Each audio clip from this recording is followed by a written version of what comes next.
Voici le sommaire de votre nouveau numéro de Mediafolies. Découvrez le DVD Les Petites Couleurs, l'album de Richard Bohringer et le livre de Kevin Crossley-Holland, Arthur, la pierre prophétique.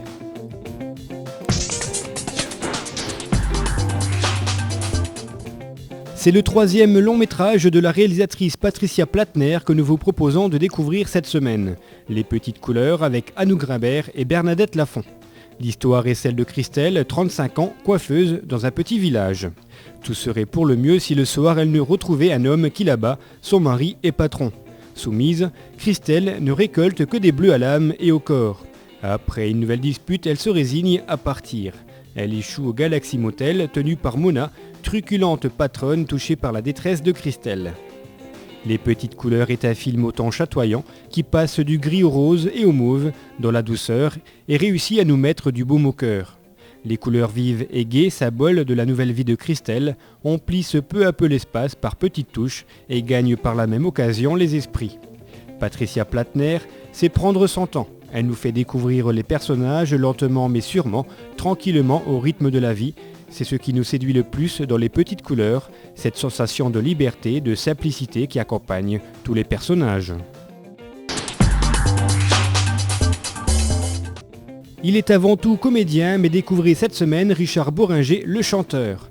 Tel un griot blanc, Richard Bohringer nous fait voyager de la musique au texte et du texte à la musique. Une voix rauque, un amour charnel de l'Afrique et de l'homme, il est accompagné par 6 musiciens du groupe Aventure. Un album qui respire la sensibilité, où chacun a amené sa couleur et ses émotions. Pour terminer, nous vous proposons de partir au XIIe siècle, avec le livre paru chez Hachette Jeunesse, Arthur et la pierre prophétique. Un livre qui entraîne ses lecteurs à la fois chez Arthur et la table ronde, et chez Richard, Cœur de Lion. L'histoire est celle de la vie du jeune Arthur de Calico, 13 ans, dont le vœu le plus cher est de devenir écuyer. Cette vie prend un sens nouveau le jour où Merlin lui offre une pierre noire et lisse. Réchauffée entre les mains du garçon, la pierre magique dévoile son pouvoir. Arthur se voit alors projeté dans un univers où évolue un autre Arthur, celui d'une légende dont il ne sait rien. Dans ces visions qu'il tente de comprendre peu à peu, Arthur perçoit un homme encapuchonné qui fait promettre au roi Uther de lui remettre son enfant. Il confie ensuite le nouveau-né à un certain Sir Hector, un individu qui ressemble étrangement au père d'Arthur Calico.